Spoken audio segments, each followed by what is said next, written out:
The rain hadn't stopped for 3 days. I could hear it drumming against the cracked window of my apartment, a relentless rhythm that matched the pounding in my head.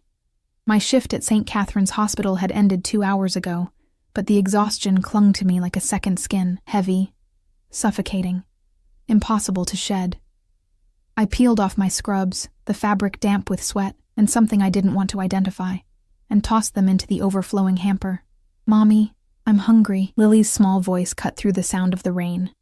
She stood in the doorway of our tiny bedroom, her blonde curls matted against her forehead, clutching the stuffed rabbit I'd found at a thrift store last month. At 4 years old, she already knew not to ask for much. That broke something in me every single day.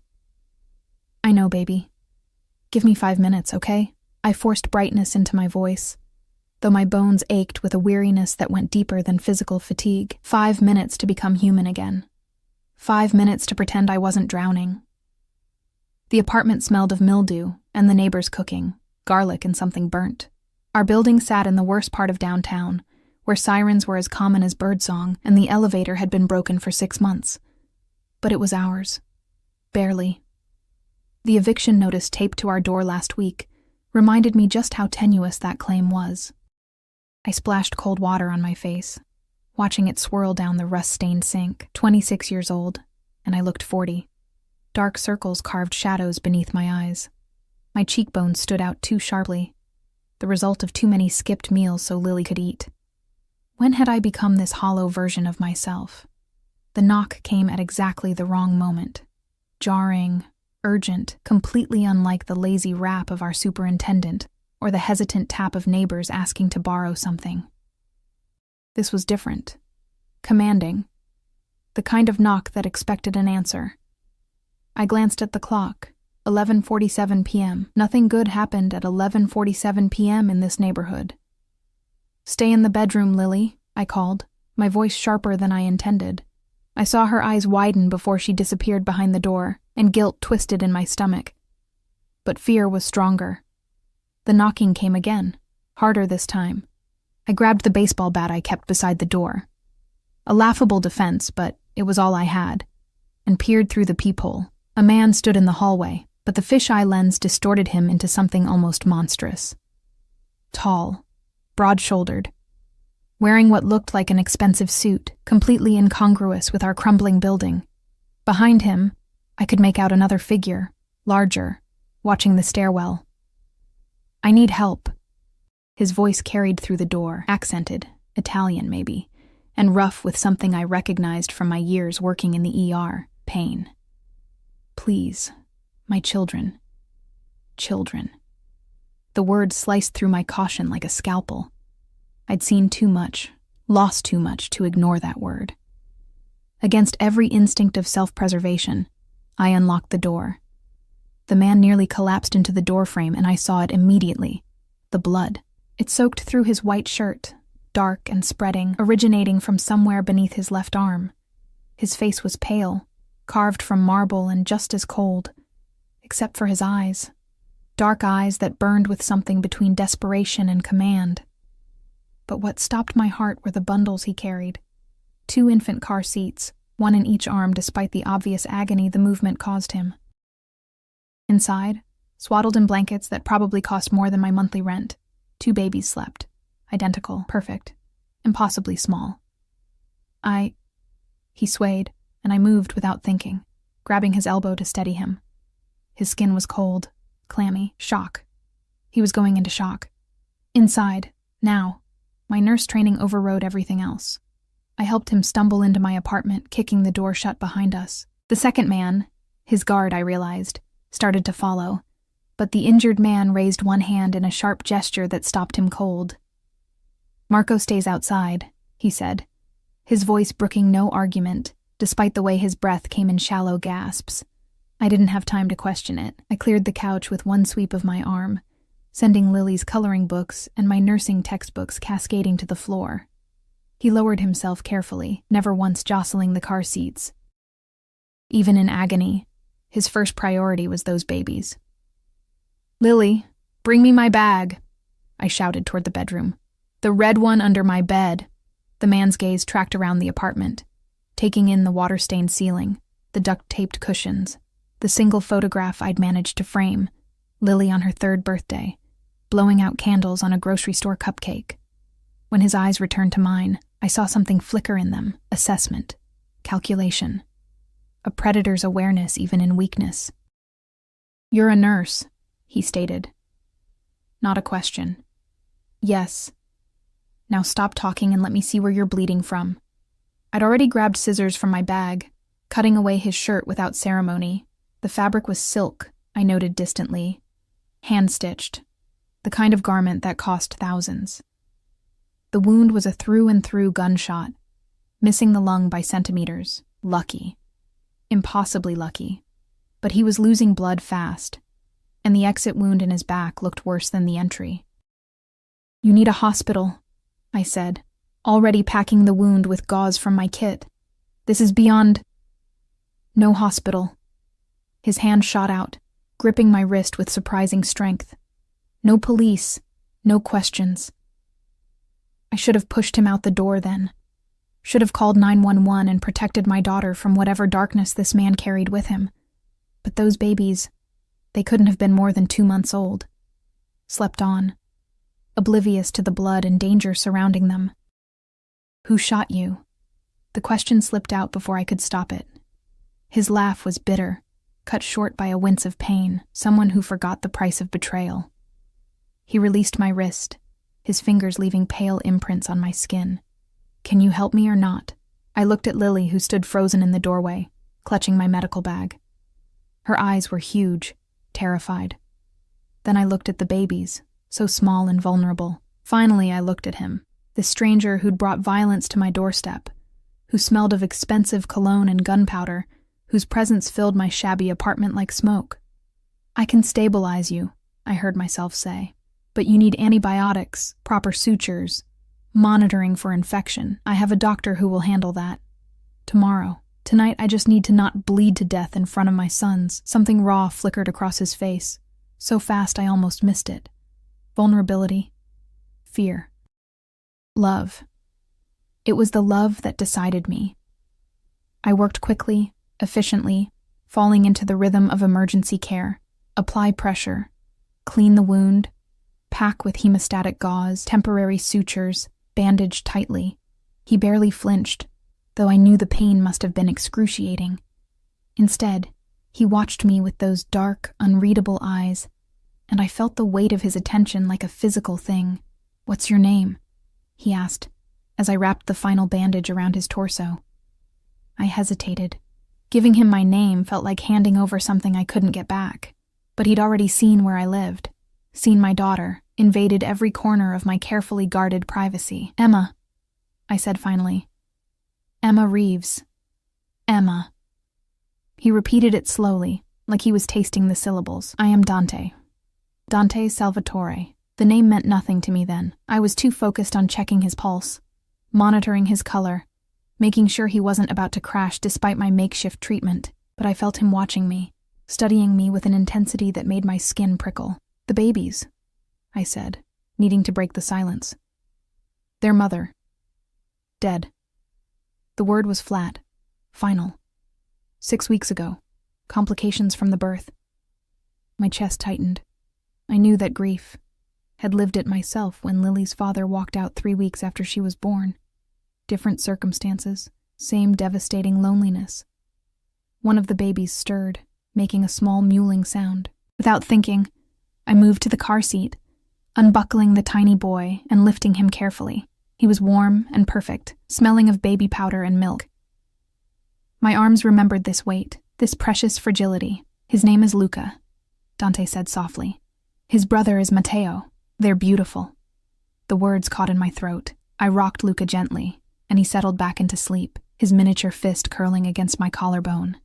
When I looked up, Dante was watching me with an expression I couldn't decipher. Hunger, maybe, or recognition. Something that made me feel suddenly, acutely aware of how thin my tank top was. How exposed I was in my own home with this dangerous stranger. "You're good with him," he observed. "You have experience." "I have a daughter, Lily. She's 4, the father. Gone."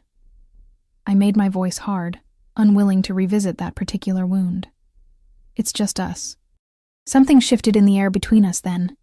Some unspoken understanding. We were both alone, both struggling, both doing whatever it took to protect the children who depended on us, except his silk shirts and armed guards suggested his struggles looked very different from mine. "I need to go," he said, but made no move to stand. Blood had already started seeping through the fresh bandages, but I find myself temporarily incapacitated. "You can't go anywhere like this. You'll rip the sutures before you make it down the stairs." "Then what do you suggest?" There was amusement in his voice now, threading through the pain. Like this was all some elaborate game and he was curious to see how I'd play it. I didn't have a good answer. Let him stay? Insane. Send him away to possibly die in the street? Unconscionable. Call the authorities despite his explicit warning? Dangerous for reasons I was beginning to understand. The decision was made for me when Matteo woke with a sharp, demanding cry. Then Luca joined in, and suddenly my tiny apartment was filled with the sound of hungry babies who didn't care about gunshots or danger or the surreal situation unfolding around them. "They need to be fed," Dante said unnecessarily, trying and failing to push himself upright. The movement sent fresh blood blooming across the bandage, and I pushed him back down with one hand. "Don't move." "Where's their formula?" "In the bag. The black one." He gestured weakly toward a designer diaper bag I'd somehow missed, sitting by the door like it belonged in my world of hand-me-downs and clearance racks. I found bottles already prepared, expensive formula, everything perfectly organized. Someone had packed this bag with care, anticipating needs, preparing for contingencies. The realization sent a chill down my spine. This wasn't spontaneous. Whatever had happened tonight, Dante had known it was coming. "How did you end up here?" I asked, settling on the floor with both babies, propping bottles with practiced ease. "My building, my floor, my door." His smile was slight, edged with something sharp. "Coincidence." "Liar." The word surprised us both. I never spoke that bluntly, never challenged anyone, had learned long ago that keeping my head down was how you survived, but exhaustion and adrenaline had stripped away my usual filters. Instead of anger, I saw approval flash in his eyes. "Perhaps not entirely coincidence," he conceded. "Marco was watching this area. When the situation occurred, this was the closest safe location." Safe. I tasted the word, found it bitter. Nothing about this is safe. Safer than the alternatives. His voice had gone cold again, reminding me that beneath the pain and the blood was someone accustomed to violence. Someone whose presence in my home might have just painted a target on my door. Lily appeared in the doorway again, drawn by the crying babies despite her fear. She stared at Dante with wide eyes, then at the infants in my arms, her expression somewhere between wonder and uncertainty. "It's okay, sweetheart," I said gently. "This is Mr. Salvatore. He needed help, and we're going to help him, right?" She nodded slowly, her thumb creeping toward her mouth, a habit she'd almost broken. "The babies are crying. They were hungry. But look, they're better now," I demonstrated. And indeed, both Luca and Matteo were drinking contentedly, their small hands waving in the air. "Can I touch one?" Lily asked, her natural curiosity overcoming her fear. I looked at Dante, seeking permission I wasn't sure he'd grant. A man like this, surrounded by guards and secrets, trusting a stranger's child to touch his sons, but he nodded, just once. Gently. Lily crept forward, reaching out one small finger to stroke Matteo's cheek. Her face transformed, lighting up with wonder. "He's so soft, like my bunny." Despite everything, the blood, the danger, the absolute insanity of the situation, I felt Dante smile, really smile. It changed his face completely, softening the harsh lines, revealing someone younger than I'd initially thought. Mid-30s maybe, too young to have such old eyes. "What do you do, Emma Reeves?" he asked suddenly. "Besides save foolish men who show up bleeding at your door?" "I'm a nursing assistant at St. Catherine's. Night shift mostly. The pay is terrible, but the hours work with Lily's schedule. I didn't mention the eviction notice, the empty refrigerator, the scholarship I'd abandoned because I couldn't afford childcare and tuition simultaneously. Pride was a luxury I'd learned to live without, but some dignities I still clung to, and Lily's father provides nothing." The question should have angered me, but his tone held genuine curiosity rather than judgment. He provides distance, which honestly is better than what he provided when he was here. Dante was quiet for a long moment, his gaze fixed on his sons as they finished their bottles. When he spoke again, his voice carried a weight that made the hair on my arm stand up. Children deserve protection, loyalty. A father who would burn the world before allowing harm to reach them. His eyes lifted to mine, and I saw something burning in their depths. Conviction, obsession. Anything less is betrayal. I didn't know what to say to that, so I focused on burping the babies. Their small bodies warm and trusting against my shoulder. Outside, the rain continued its assault, and somewhere in the building, someone was shouting. Normal sounds of my normal life. Except nothing about tonight was normal. "You should rest," I said finally. "You've lost a lot of blood, and shock is... I know the symptoms of shock, Kara." The endearment slipped out naturally, intimately, and I felt my face heat. "But I cannot rest until arrangements are made." Arrangements? For safety, for protection, for ensuring tonight's mistakes aren't repeated. He reached for a phone I hadn't noticed, sleek and expensive, and I heard him speaking rapid Italian to whoever answered. The conversation was brief, but I caught enough to understand. Men were coming. A car was being sent. Things were being handled. When he hung up, he looked at me for a long moment. Really looked, like he was memorizing every detail, my tangled hair, my cheap clothes, my bare feet on the worn carpet. I felt exposed, seen in a way that terrified and thrilled me simultaneously. "You will be compensated for tonight," he said, generously. "I don't want your money." The words came out more forcefully than I intended. "I helped because you needed help. Because your babies needed help. That's what decent people do." His expression shifted, something almost like surprise crossing his features. "Decent people," he repeated slowly. "When was the last time you encountered such a creature, Emma? In this building, in this city, in your life?" The accuracy of his assessment stung. I couldn't remember the last time someone had helped me without expecting something in return. Couldn't remember the last time I'd felt safe rather than simply surviving. 15 minutes, he continued, and I realized he was talking about the car. "Then I will be gone, and you can return to your life. Pretend tonight never happened. Forget you ever met Dante Salvatore." But even as he said it, I knew forgetting was impossible.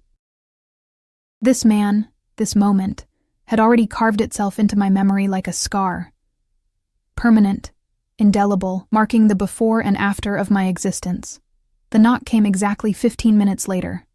This time, I opened the door to find 3 men in dark suits, moving with the coordinated precision of soldiers. They didn't ask questions, didn't acknowledge me beyond brief nods. They simply entered, assessed Dante's condition, and prepared to move him. "The woman helped me," Dante said as they lifted him carefully. His voice was weaker now, the adrenaline clearly fading. "She is to be protected. Marco, you understand. The largest guard." Marco, presumably, nodded once. "See, boss." "Boss." The word settled over me like ash. They carried him toward the door, the babies secure in their car seats, and I thought that would be the end of it. A strange, violent chapter closed. But at the threshold, Dante stopped them with a gesture. "Emma." He looked back at me, and in his eyes I saw something that made my breath catch. Promise. Warning. Possession. We will see each other again, soon. It wasn't a question or a polite farewell. It was a statement of fact, delivered with the absolute certainty of someone accustomed to bending reality to his will. Then they were gone, leaving me standing in my apartment that suddenly felt emptier than before. I looked down and saw blood on my hands, my clothes, my floor. Evidence of the night's impossible events. Lily tugged at my shirt. "Mommy? Are the babies okay?" "Yes, baby. They're okay." I picked her up, holding her close, breathing in the strawberry scent of her shampoo. "Everything's okay." But as I said it, I knew I was lying.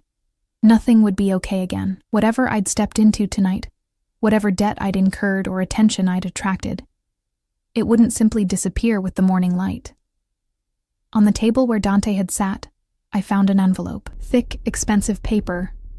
Inside, more cash than I'd seen in my entire life, along with a card bearing a single phone number and 3 words in elegant script: "Call if needed."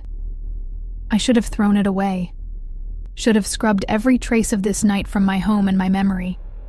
Should have protected my daughter from whatever darkness came with knowing a man like Dante Salvatore. Instead, I tucked the card into my pocket, where it burned like a promise. Or a threat.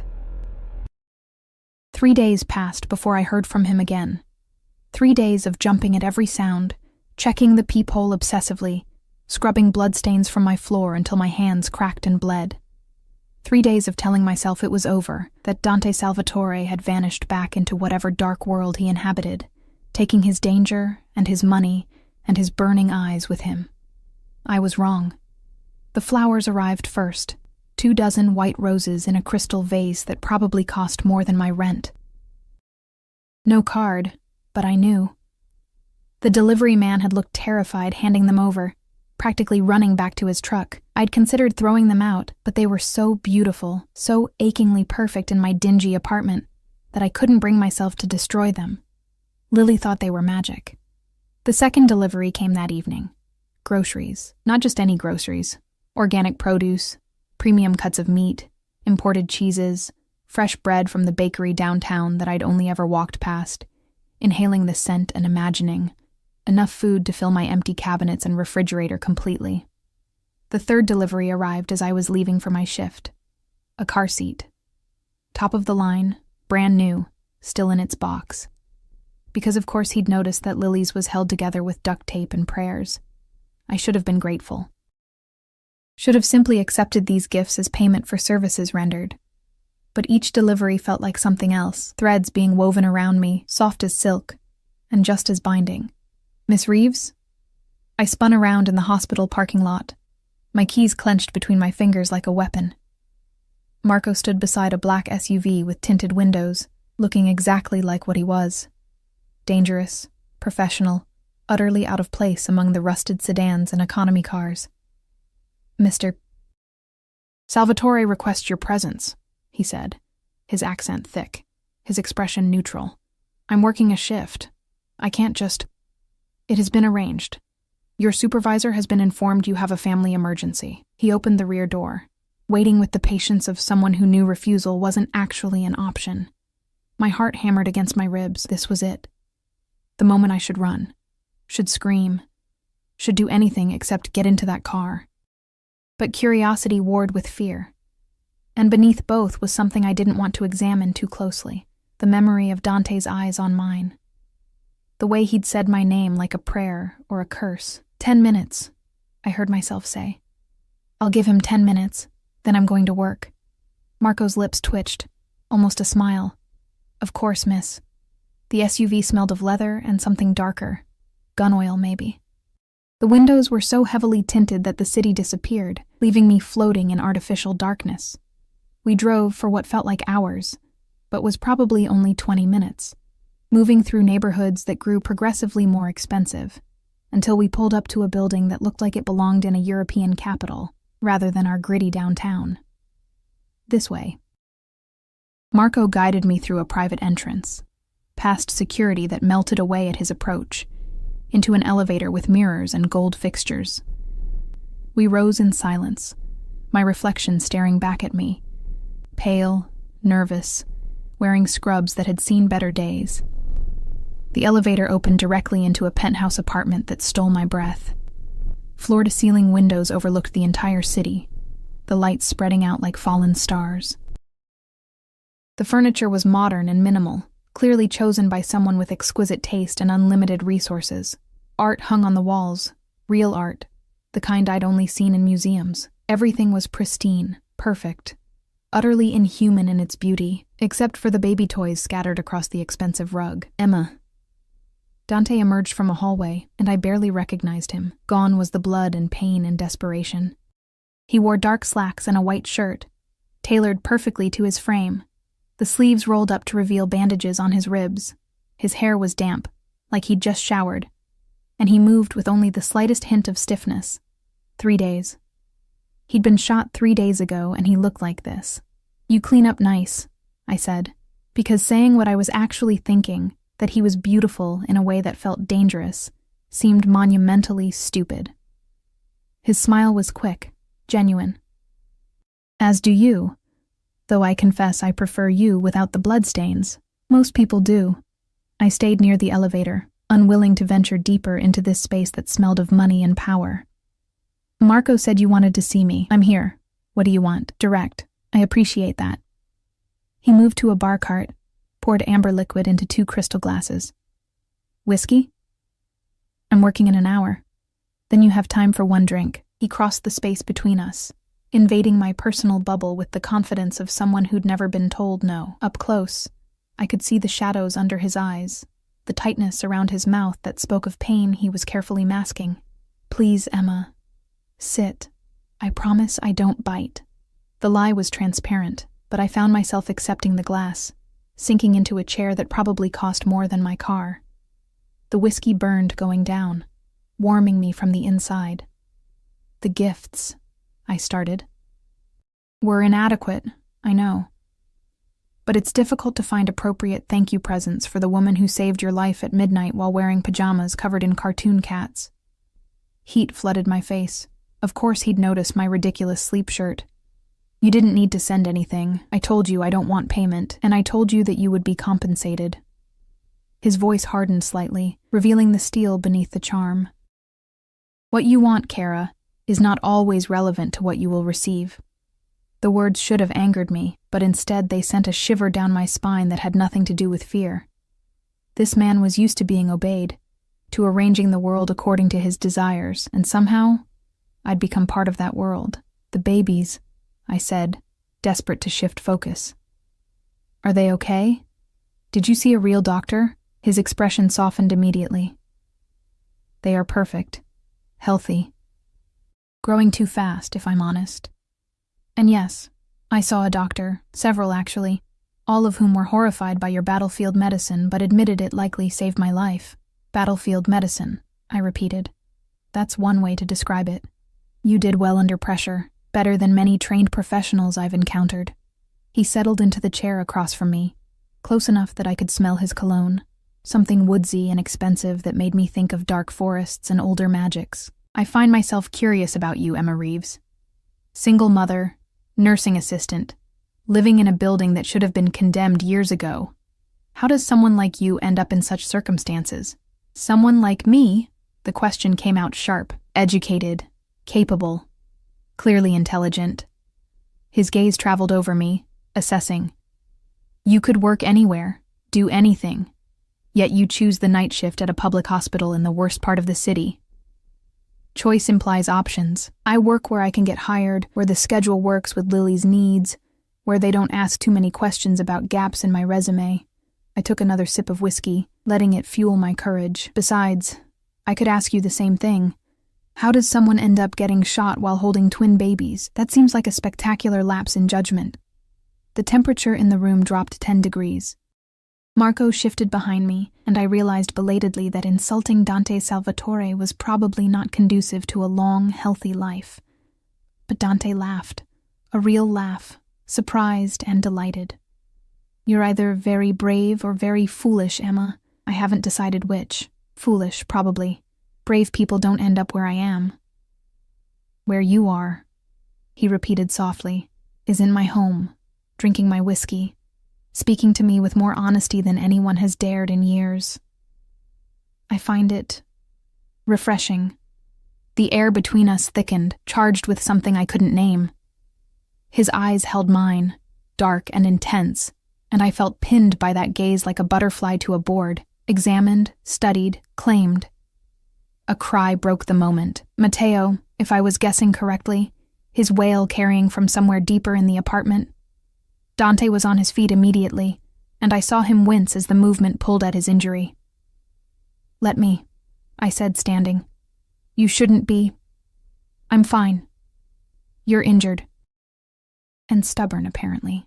I followed the sound of crying down a hallway lined with more expensive art, into a nursery that looked like something from a magazine.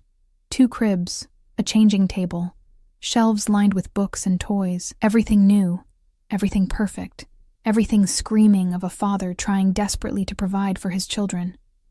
Mateo was red-faced and furious, his tiny fists punching the air. I lifted him carefully, checking his diaper, feeling his temperature, running through the diagnostic checklist that had become second nature.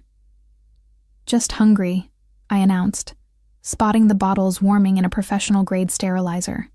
"And probably lonely. Babies this age don't like being alone." The night nurse stepped out. "She'll be back." "You have a night nurse?" Of course he did. Men like Dante Salvatore didn't change diapers at 3 a.m. 2 nurses rotating shifts, a pediatrician on call, a nanny for daytime hours. He rattled off the list like he was defending himself. Everything they need, except their father. The words slipped out before I could stop them, and I saw his jaw tighten. "Their father," he said coldly, "is ensuring they grow up safe, protected. In a world that wants them dead simply for bearing my name. Forgive me if I prioritize their survival over my presence at every feeding." The bitterness in his voice caught me off guard. I settled into the rocking chair, offering Mateo his bottle, and watched Dante lean against the doorframe. A man who commanded armies but couldn't figure out how to comfort his own child. "They don't know about survival yet," I said gently. "They just know they're alone, that no one's holding them." Something cracked in his expression. He crossed to Luca's crib, lifting his son with a tenderness that made my chest ache. The baby settled immediately against his father's chest, making small, contented sounds. We sat like that for a while, feeding the twins in comfortable silence. And I let myself imagine, just for a moment, that this was normal. That we were normal. A man and a woman caring for children, sharing this quiet intimacy that parents know. "Their mother," I ventured. Did you love her?" His laugh was bitter.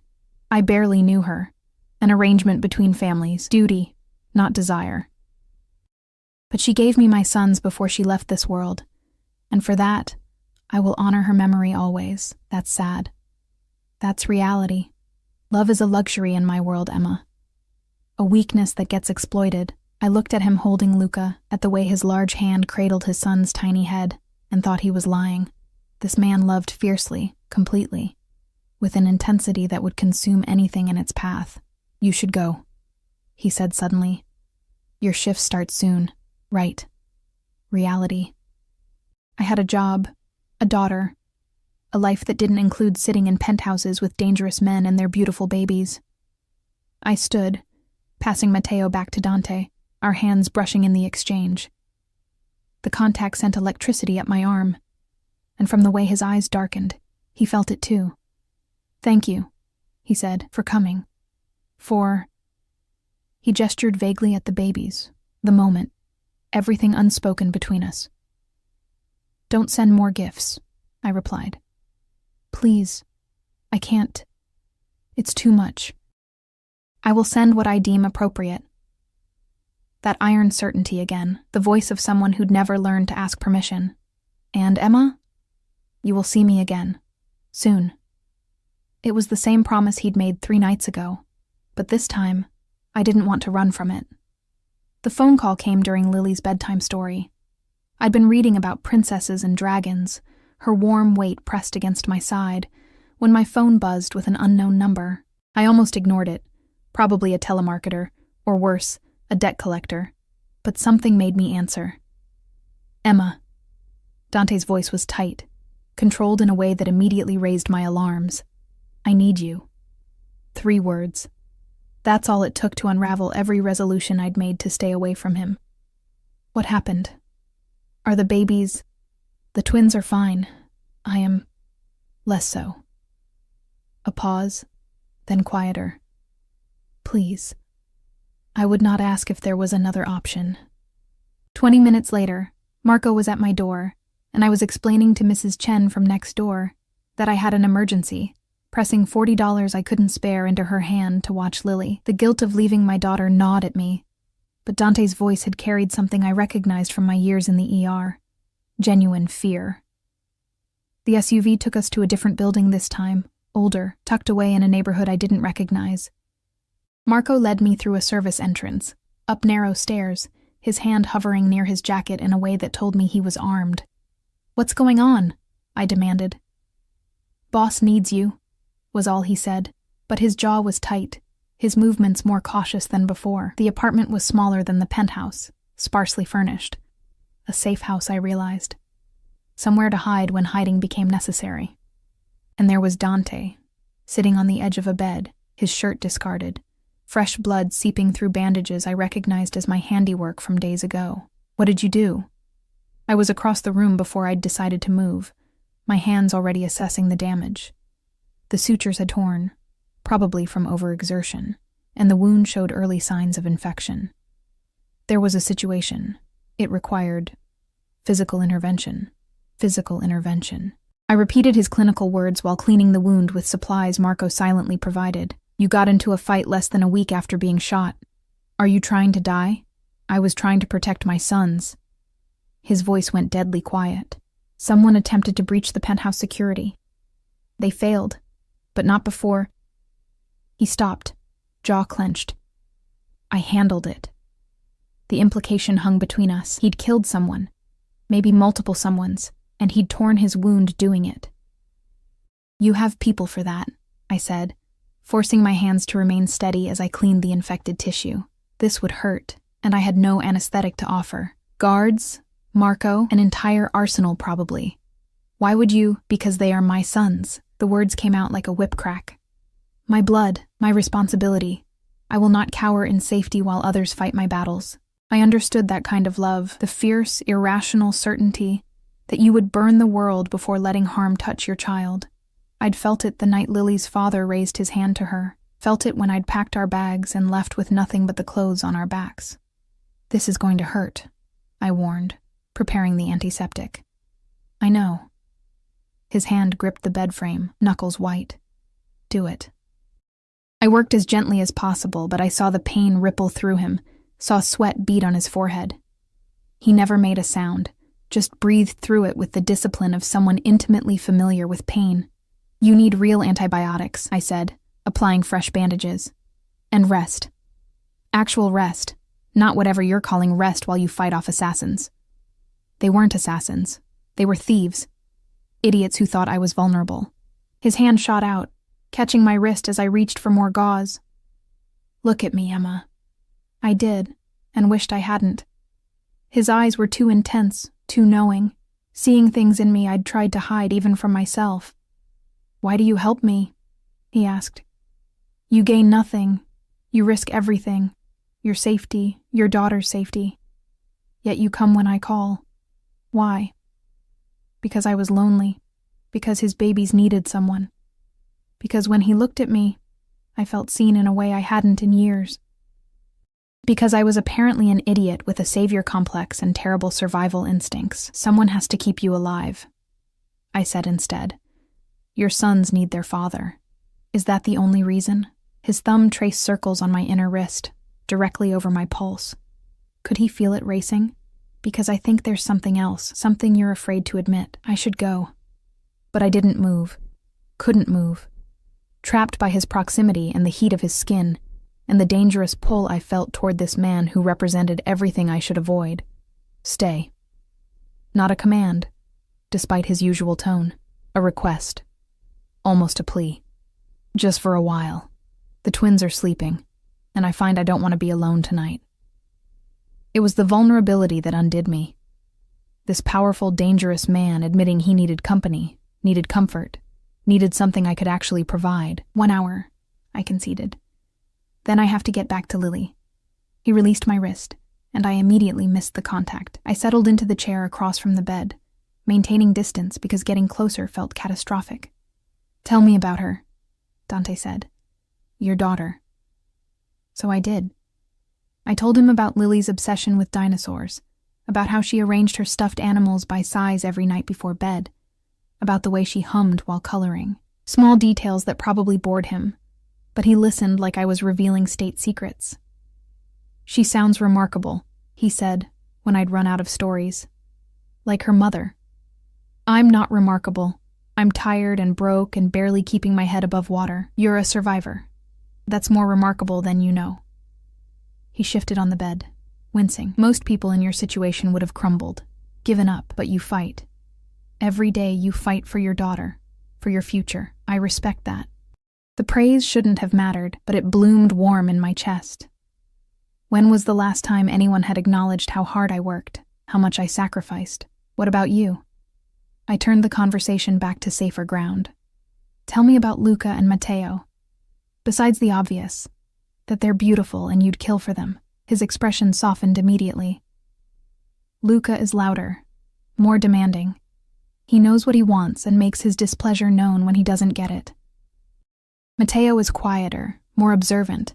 He watches everything with these serious eyes, like he's taking notes for later. They're 2 months old. They can't... You'd be surprised. I see it already. Their personalities. He pulled out his phone, showed me photos. Dozens of them. Hundreds, maybe. The twins sleeping, eating, being held by their father. In every photo, Dante's face showed an emotion I rarely saw on him. Unguarded joy. You're a good father, I said quietly. I'm trying to be. Most days I feel like I'm failing. The admission cost him something. Their mother, she didn't plan to die. Didn't plan to leave me alone with 2 infants and no idea how to care for them.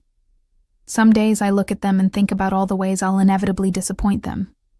Welcome to parenthood. That feeling never goes away. I smiled sadly. Every night I worry I'm not enough.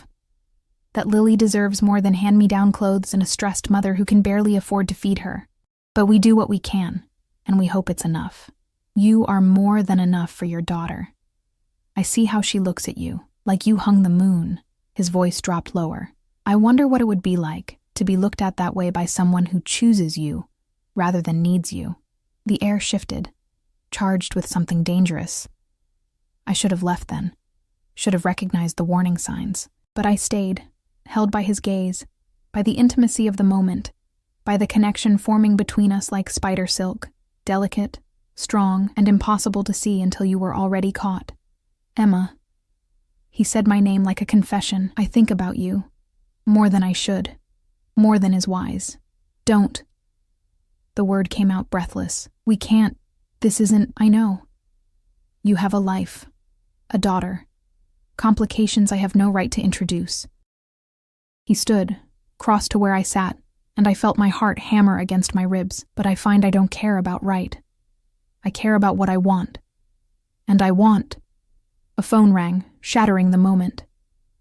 Marco's voice came from the other room, urgent and clipped. Dante's expression shifted instantly from vulnerable to lethal, all trace of softness vanishing. What is it? He called. Marco appeared in the doorway, his face grim. We have a problem. Someone's been asking questions about the other night. About the woman who helped you. The temperature plummeted. Dante's eyes met mine, and I saw fear flash through them. Not for himself, but for me. What kind of questions? His voice was cold, controlled. The kind that means they know she exists. They know where she lives. My blood turned to ice. Lily. I was moving before conscious thought, grabbing my bag, my phone, terror clawing up my throat. Someone knew. Someone was asking about me. Someone might hurt my daughter because I'd made the catastrophic mistake of helping a man I didn't understand. Marco, take her. Now. Dante was already on his phone, barking orders in Italian. I'm sending men to her building, to her apartment. No one touches the child. No one even looks at her wrong. I need to get to her. And you will. But not alone. Not unprotected. He gripped my shoulders, forcing me to meet his eyes. Emma, listen to me. I will not let anything happen to your daughter. Do you understand? I will burn this entire city before I allow her to be harmed because of me. The certainty in his voice should have comforted me. Instead, it terrified me, because I realized the full scope of what I'd stumbled into. This wasn't just a dangerous man. This was someone with the power to make good on those threats, someone whose world operated by rules I didn't understand. Why?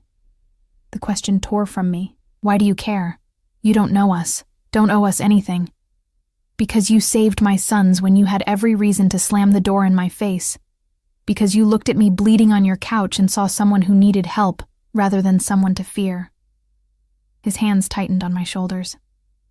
Because when I look at you, I see something I thought I'd lost the right to want, and I protect what's mine. I'm not yours.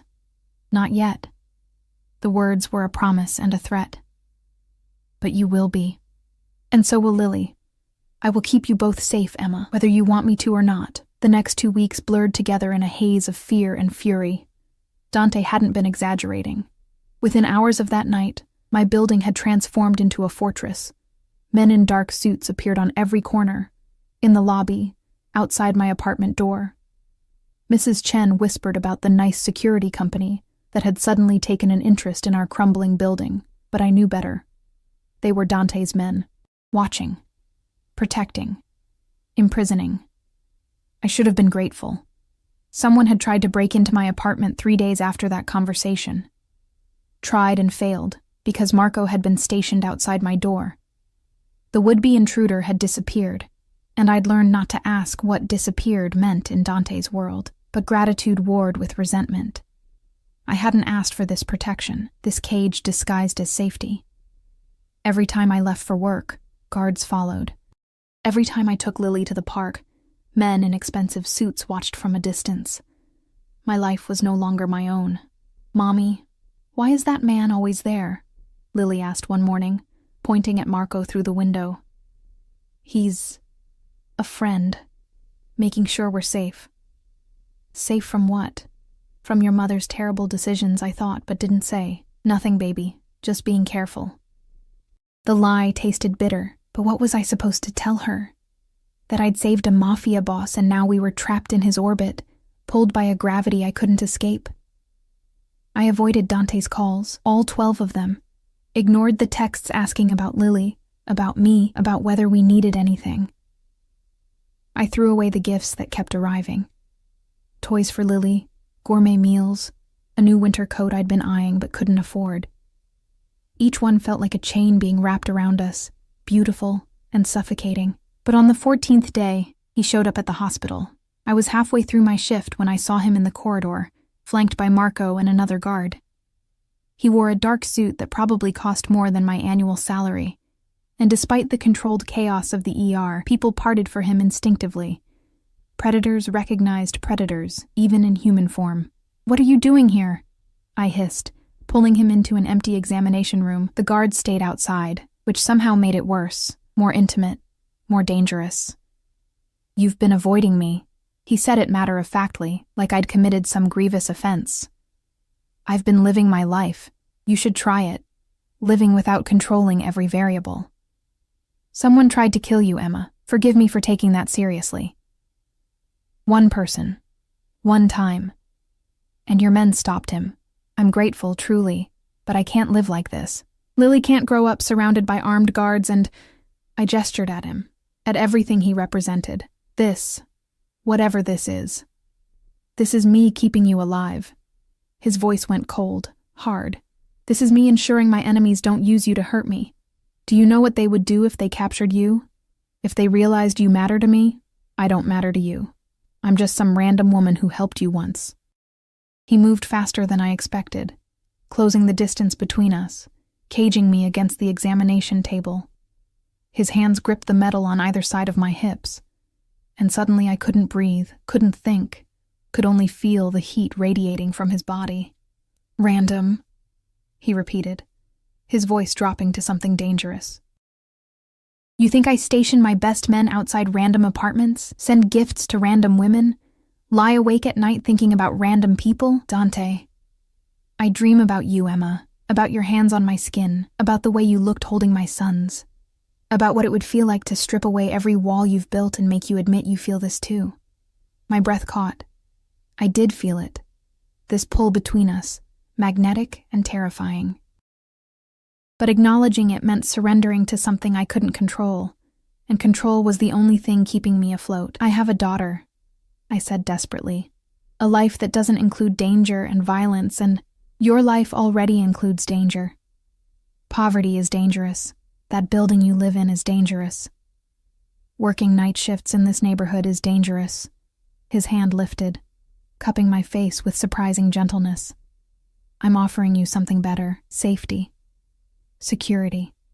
A life where you don't have to choose between feeding your daughter and paying rent. In exchange for what? Becoming your mistress? Your kept woman? His jaw tightened. In exchange for allowing me to care for you. Both of you. Is that so terrible? Yes, whispered the part of me that had learned independence the hard way, that had clawed my way up from nothing, and refused to be dependent on anyone again, especially a man. But another part, the tired, scared, lonely part, wondered what it would feel like to let someone else carry the weight for a while. I need to get back to work, I said, ducking under his arm, putting blessed distance between us. Emma. He caught my wrist, and I felt that electric current again, that connection I couldn't explain. Come to dinner, tomorrow night. Bring Lily. Let me show you what I'm offering before you refuse it. I don't need to see your penthouse again to know. Not the penthouse. Somewhere else. Somewhere. He paused, and I saw vulnerability flash across his features. Somewhere that matters to me, please. The please undid me. This man who commanded armies and ordered deaths, asking rather than demanding. How was I supposed to resist that? One dinner, I conceded. Then you back off. Let us live our lives. His smile was slow, predatory. One dinner. But I promise you, Kara, you won't want me to back off after. He left, and I tried to convince myself I'd made a mistake. Tried and failed, because anticipation was already building in my chest, warm and terrifying. The next evening, Marco picked us up in a different vehicle, an SUV but less intimidating than usual. Lily was excited, chattering about the adventure as we drove through the city toward the coast. Where are we going? I asked. Boss's house, Marco said. The real one. We pulled up to a property that took my breath away. Not a penthouse or a safe house, but an actual home. A sprawling villa overlooking the ocean, with gardens and stone paths and a warmth that the other properties lacked. This was where Dante lived, really lived. He met us at the door, and I barely recognized him. Jeans, a simple sweater, no suit, no armor of wealth, just a man, holding his sons, looking almost nervous. Welcome, he said, and his eyes held a question. Will you give me this chance? Lily hid behind my legs, suddenly shy, but Dante crouched down to her level, carefully, because his injury still pained him, though he tried to hide it. You must be Lily. Your mother has told me so much about you. I'm Dante, and these are my sons, Luca and Matteo. They're too little to play yet, but I have a garden with a swing. Would you like to see? She nodded, curiosity overcoming fear, and I watched my daughter take the hand of a man who'd killed people, who commanded an empire built on violence. But all she saw was someone kind, someone who spoke to her like she mattered. The evening unfolded like something from a dream. Dinner on the terrace, the ocean a dark mirror below. Food I couldn't pronounce, but that tasted like heaven. Lily laughing as she pushed Luca and Matteo in their swing, gentle and careful. Dante watching all of us with an expression I couldn't decipher, longing, maybe, or hope. Why are you doing this? I asked when Lily was distracted, playing with toys that had mysteriously appeared. Because I want you to see, this life I'm offering, it's not just penthouses and guards. It's this. Peace, family. A place where Lily can run and play without fear, where you can rest without worrying about eviction notices. I can't be bought, Dante. I'm not trying to buy you. I'm trying to show you what could be ours. Together. He turned to face me fully, and the intensity in his eyes made my heart stutter. I know it's fast. I know it's insane. But from the moment you opened that door, bleeding heart and terrified eyes, I knew. You were mine. You just didn't know it yet. That's not how it works. You don't just claim people. In my world, I do. But I'm asking, Emma, asking you to consider this, to let me protect you, provide for you, care for you the way you deserve. His hand found mine, threading our fingers together. I'm not a good man. I've done terrible things, and I'll do more before I'm done. But I would never harm you, never let anyone harm you. You and Lily would be sacred, untouchable. I wanted to say no, wanted to run back to my tiny apartment and my simple life, and pretend this hadn't happened. But watching Lily laugh, really laugh, in a way I hadn't heard in months, watching her play in safety and comfort. I felt my resolve cracking. What about love? The question slipped out before I could stop it. You said it's a weakness in your world. I said it's a luxury. I didn't say it was impossible. His thumb traced circles on my palm. I'm already halfway there, Emma. Every time I see you, every time you challenge me or save me or look at my sons like they're precious, I fall a little more. Give me time, and I'll give you everything. I don't want everything. I just want... What? Tell me what you want, and it's yours. Safety. Security. Someone to share the burden. To not be alone anymore. To feel seen, desired, protected. To watch my daughter grow up without fear. I want Lily to be happy, I whispered. Then stay. Let me make her happy. Let me make you both happy. He pulled me closer, and I let him. Let myself sink into the warmth of his body. 1 month. Give me 1 month to prove I can be what you need. If you still want to leave after that, I'll let you go. No strings, no consequences. But give me a chance, Kara. Please. I looked at Lily, giggling as she showed Matteo a flower. Looked at this beautiful house, this peaceful space. Looked at Dante, dangerous and deadly and offering me the world. 1 month, I agreed, and felt the last of my resistance shatter. But if this goes wrong, it won't. I swear to you, Emma, I will spend every day of that month showing you exactly how right this is. He kissed me then, soft and claiming. And I tasted promise on his lips, promise and possession, and something that felt dangerously like belonging. I was falling into an abyss, and I couldn't even bring myself to scream. The month passed like a fever dream. Dante kept his word with a precision that should have terrified me. He didn't rush, didn't push. Instead, he seduced us both, Lily and me. With a patience I hadn't known men like him possessed, we moved into the villa after the first week. Not permanently, he assured me. Just until the situation with his enemies was resolved. But my apartment lease expired, and suddenly there was no reason to go back to that water-stained ceiling and broken elevator. Mrs. Chen cried when we left, but the envelope of cash I pressed into her hands, courtesy of Dante, softened the goodbye. Lily bloomed in the ocean air. She had her own room, painted purple at her request, filled with books and toys and everything I'd never been able to give her. She adored the twins, appointed herself their protector, sang to them in her off-key voice that somehow always made them smile. Watching her finally be a child instead of a worried shadow of one cracked something open in my chest. And Dante. He was everywhere and nowhere, giving us space but making his presence felt. Morning coffee waiting before my shifts. Lily's favorite snacks appearing in the pantry. Fresh flowers on the kitchen table. Small touches that showed he was paying attention, learning us. Making room in his dangerous life for our ordinary needs. But it was the nights that undid me.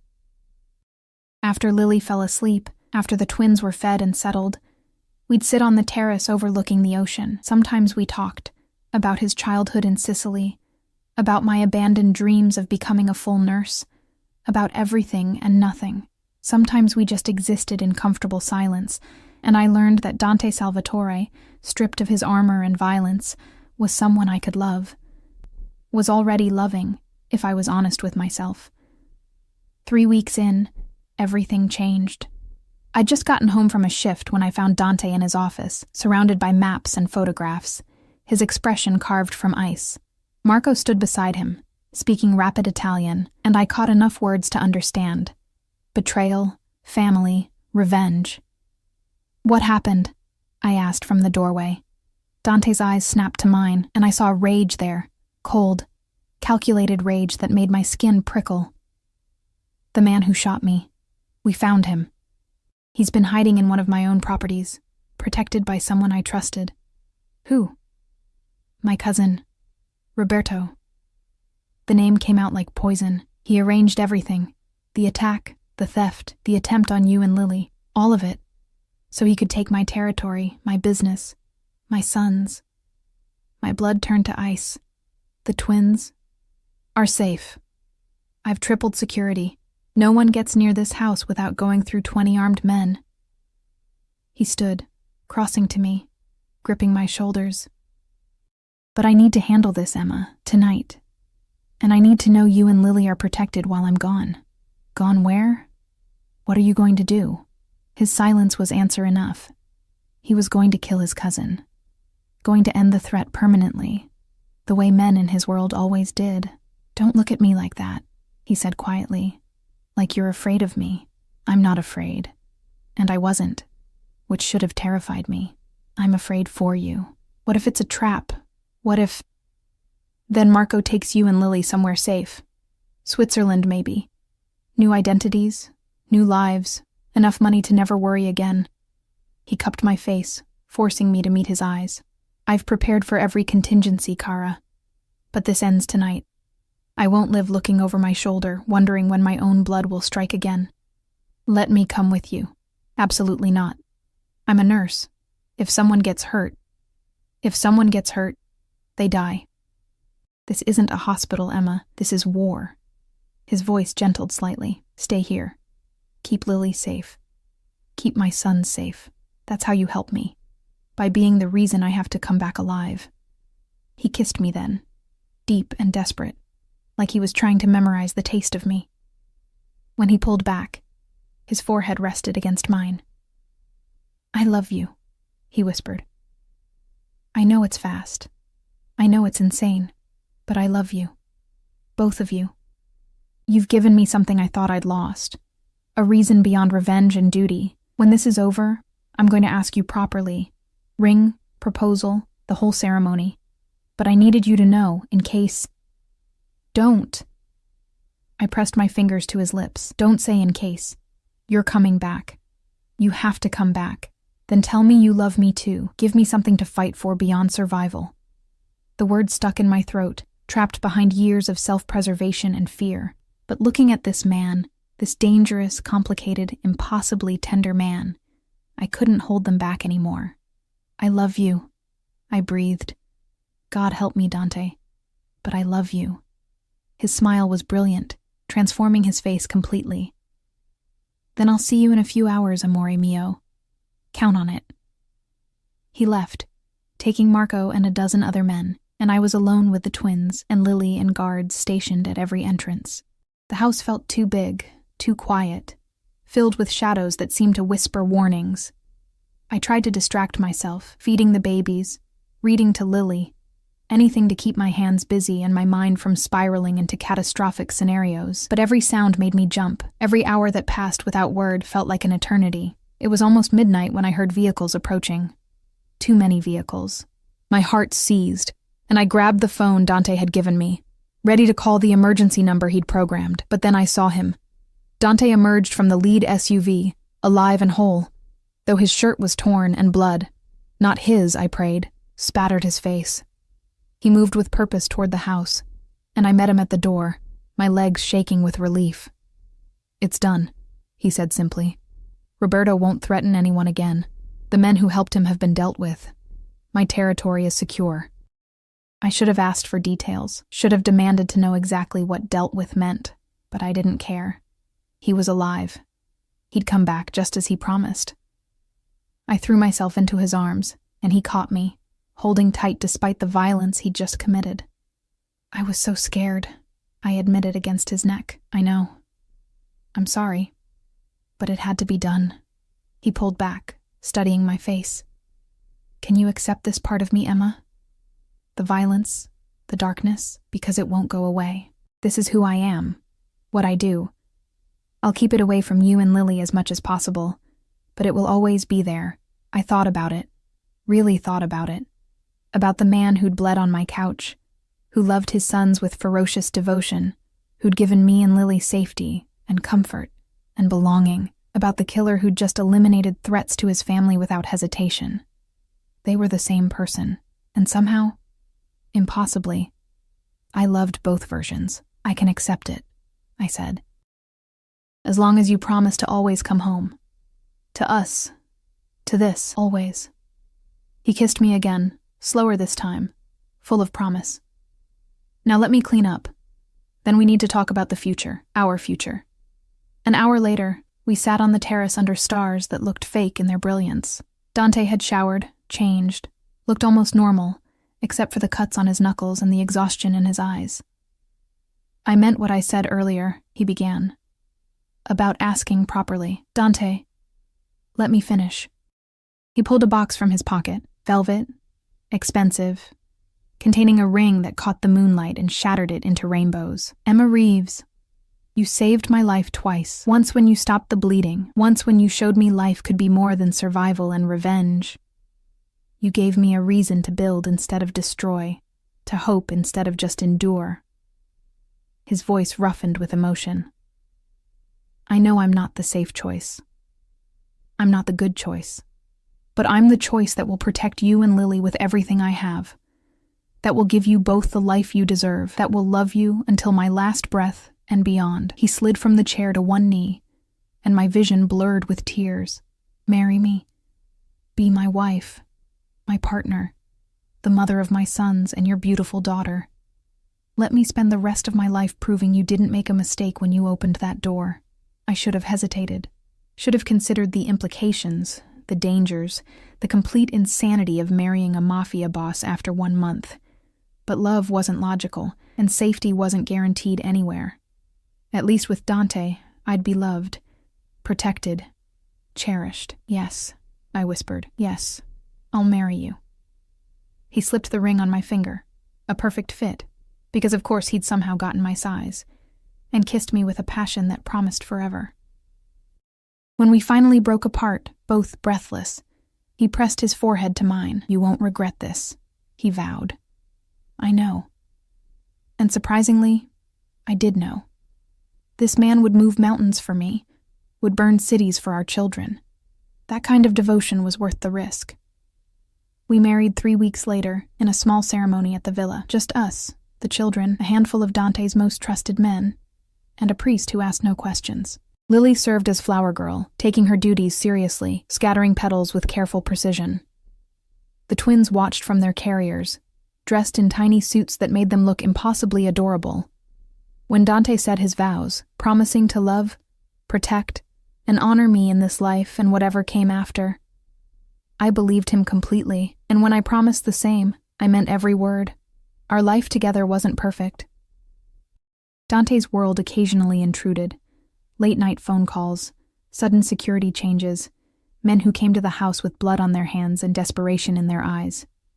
But he kept his promise, shielding Lily and me from the worst of it, creating a bubble of normalcy within the chaos. Lily thrived, starting school at a private academy where she made friends and discovered a love for science.